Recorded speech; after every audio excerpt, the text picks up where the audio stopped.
This is a RacinDirt.com production. RacinDirt.com, getting the dirt on racing. The world leader in race fuel technology, VP Racing Fuels, offers you the world's best performing race fuel blends customized for motorsports. If you want to see the power and performance of VP Racing Fuels, contact Justin Bolt with VP Racing Fuels Heartland at 785-539-2700, 785-539-2700, or email vpheartland@yahoo.com. See why the frontrunners trust in VP. VP Racing Fuels, making power. Practice night kicked off the weekend's activities at the inaugural Silver Dollar Nationals at I-80 Speedway in Greenwood, Nebraska. $25,000 is on the line for winner of Saturday night's 80-lap feature. With the World of Outlaws and Lucas Oil Series both off this weekend, the race has attracted national attention too. Dale McDowell and Don O'Neill both made laps, as did Tim McCready and Clint Smith. Austin Hubbard was at the track but never unloaded. As for the guys who don't follow a tour, Billy Moyer, Wendell Wallace, and Jimmy Mars practiced. Differing opinions existed on what was to be learned from the session. Omaha, Nebraska's John Anderson last won at I-80 Speedway in April of 2010 and has a ton of laps around the track. He felt like it was good to just get reacquainted with the Speedway. Changing track conditions, as you can tell tonight, it's really rough. And, I really feel like we won't have that tomorrow. And we usually don't have that here. So to get a chance to run there a few times, it's still going on, but we're done. I mean, you can hop the front end over and knock the fence down, and I'm just not into that right now. We'll just kind of go through some notes and chase the track, what they give us tomorrow, because I don't think it'll be like tonight. Kind of an up and down season for you so far. You've been chasing Kyle Burke here the last little bit. You really closed the gap. Kind of been up and down, still looking for that first win. I wouldn't expect to be talking to you many years towards the end of July, and you haven't gotten a win yet.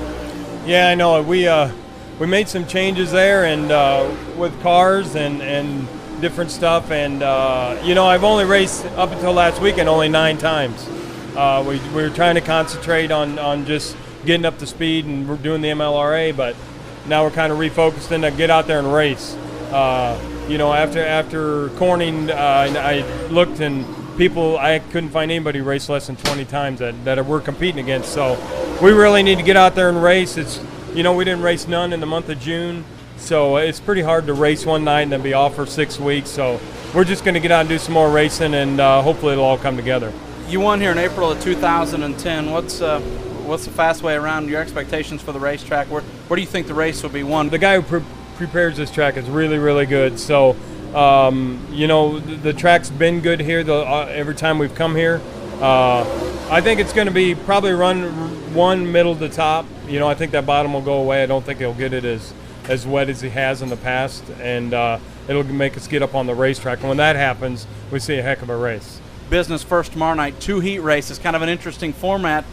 Where do you want to draw on a deal like that? I think the consensus is kind of maybe somewhere right around the middle, but then you're never set up for maximum passing points, and you don't really know because you're not going to likely be in the same heat race with the same competitors in each of the two.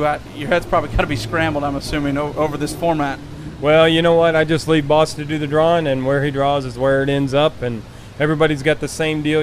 The fast guys are going to make it. Usually that's why it's called racing, and that's what happens. So you just kind of hope to, have 2 solid heat races and make the field. That's going to be first and foremost, and just see what you can do from there. On the opposite end of the spectrum is SR Motorsports driver Jesse Stovall. He debuted a brand new Moyer Victory Circle last Sunday night and thought it was important to both get laps at a track where he's raced only once before and continue to get adjusted to his new race car. It's kind of the reason we came up here, one of the bigger reasons, so we could get a practice night to kind of check the car out. Unfortunately, the racetrack's probably not the best for a test session, but everybody makes mistakes just like racers do, and I know that these guys here, these guys are racers, and they'll get it taken care of for tomorrow night. I'm not worried about that at all, but all in all, I think just being here and being able to be around Moyer and them and get a good feel for the car, I think we gained a little bit tonight. Probably not as much as I wanted to, but I think we'll be all right. You like racing here? Oh yeah, I love big racetracks. Here, Lakeside, tracks of this caliber got good lighting. Nice facilities.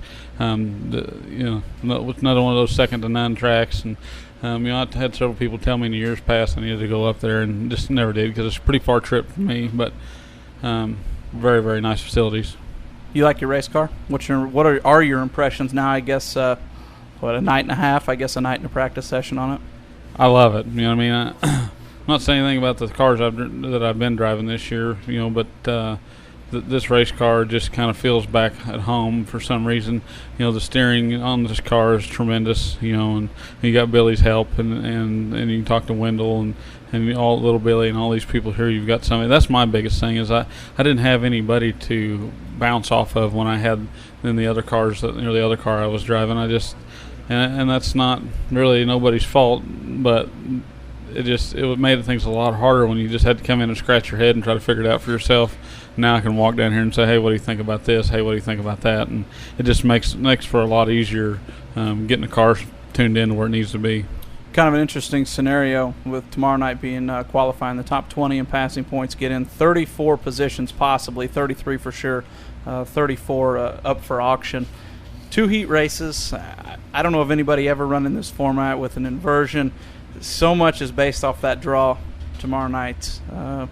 Differing opinions up and down the row of cars here. What is your team's philosophy? What's your philosophy? What are you hoping for?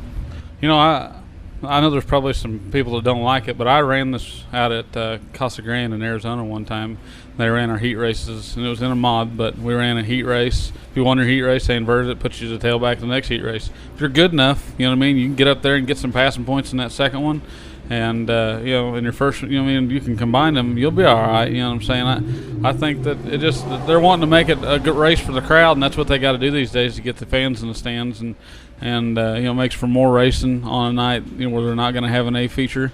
I know it wears on our motors, and, for the car owners, it's probably not as good a deal, but, for the crowd and for us racers, we get to learn more about our cars. Maybe that first heat race we might think, well, this and that, if I could have done this, I'd have been better. Well, guess what? We get a second chance to go out there and try it all over again, So, I'm not totally against it. I think it makes for some more racing for the night for the fans. Drivers will run 2 separate heat races Friday with the top 20 in passing points locked into Saturday night's show. Trenton Berry for RacinDirt.com.